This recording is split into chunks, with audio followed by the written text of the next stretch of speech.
aan arkay codod mootoley la xoogaana lagu raacaa wax kama jiraan sababtoo magaalada Muqdisho 1 kiiloomitir iska dhaaf 100 mitir marka socota checkpoint markii la tago maada oo karin ninkan qasabo igu wata ma aha mooto la soo kireystay waa mooto ay og yihiin ninka qoriga watee saaran iyo ninka darawalka waxa bariyahan dambe markii ammaankii la sugay kaamirooyinkii ay shacabka xirteen waxa soo batay mooto feekon qori la saaran yahay oo lagu dhaco shacabka magaalada Muqdisho mooto feekontaas oo gadaalna nin qori la ka saaran yahay horeyna darawalka ka yahay waxaan oran karaa ma aha mooto la soo kireystay waa mooto ay og yihiin ninka qoriga watee saaran iyo ninka darawalka sababtoo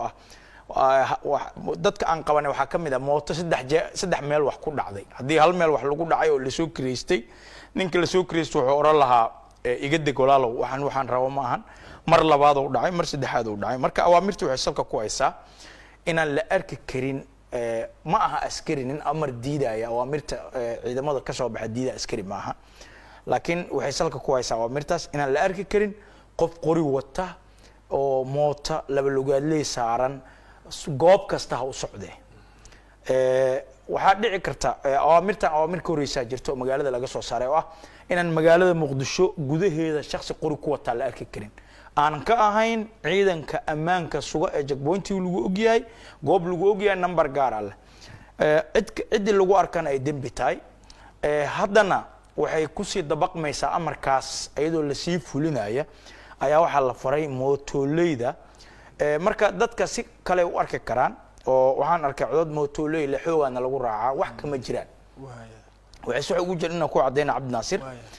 mootada ninka wadaay hadduu nin wanaagsan yahay ma dhac laguma geysan kara mootiis qori hal wata dhashiika hal wata mise beeka am hal askariga qasab ku soo fuulin soo lahaan askari qasab ku fuuli kara mooto ma leh sababtoo magaalada Muqdisho 1 kiiloomitir iska dhaaf 100 mitir marka socota checkpoint markii la tago maada oo karin ninkan qasabo igu wata marka in raali la isaga yahay meeshay kaaga cadahay sababta haddana laamigi intii laga la degay xaafado la dhaxmarayo waa aragteen kaamirooyinku waa ka aragteen ayagoo intii wax la dhacay sugay inta wax ka soo dhaco ma hadii uu yahay nin la soo qasbay uu ka carari lahaa marka waa jirta mootoleyda qaarkii ma oranayo qaar ku xamaasha jirta qaar nadiifa ilmahooda ugu xamaasha waa u mahad celinayna la shaqeeya booliiska oo shuruucdooda u dhameystiran tahay laakiin kuwa tuuganimada ku soo galay boqolaal mooto lagu haya trafficada xarumaha ammaanka hadii lagu qabto ka tagay waa mootooyin la soo xaday oo la isdhaafiyay marka waxaan oran karaa kuwa xun ee dadka raba inay dhibaateeyaan waa laga adkaana howlgalkan waa howlgal saameynaya guud ahaan magaalada Muqdisho iyo deegaanada ku hareeraysan magaalada Muqdisho ee Balcad iyo Afgooy mootooyin laba lugaadle inta laga dhaco waxa jira Balcad iyo Afgooy la geey kuwa Balcad iyo Afgooy laga soo dhaco oo Muqdisho kaliya kuma koobna marka ciidanka xogti waa heleen haddana waa lagu dabar jooga insha Allah waa soo dabar jareynaa oo waa dhameyn doonaa cid lagu mooto aan Muqdisho ka diiwaan gashnaa lagu qabtana talaabo sharci waafaqsan laga qaadno muhiimadda amarka soo baxay wuxuu quseeyaa kuwa xun oo quseeyaa qofka xun ee bulshada Soomaaliyeed dhibaateynaya bulshada Soomaaliyeed dhacaya ayuu quseeyaa mootadana kan wada iyo kan qoriga wata isku dambi waay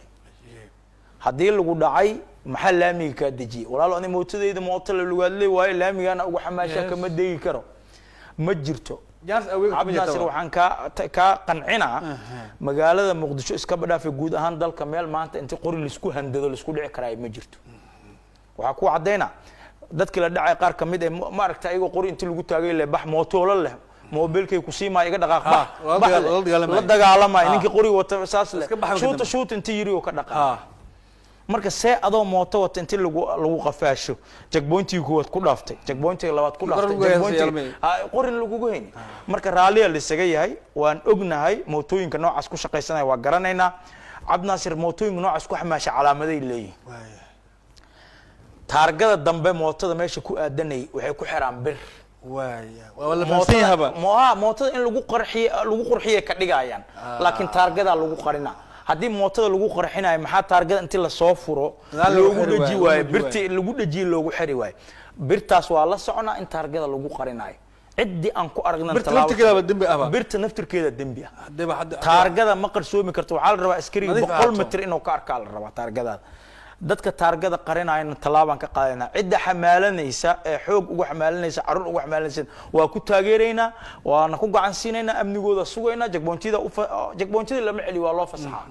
sababtoo hal qof ee wadan degdega inta loo baaraa la sii daaya marka hadda waxaan leeyahay mootooleeyda iska soo saara dadka noocaas ah iyaysan dhibaato idinku keenin annaguna waa ku daba jirnaa haddana waxaan haynaa xabsiyada ku jira ilaa iyo tobaneeye wax ku dhow oo waxay soo qabteenna lagu haayo dadkay dhaceenna lagu haayo saacadday dhaceenna la haayo oo life loo haayo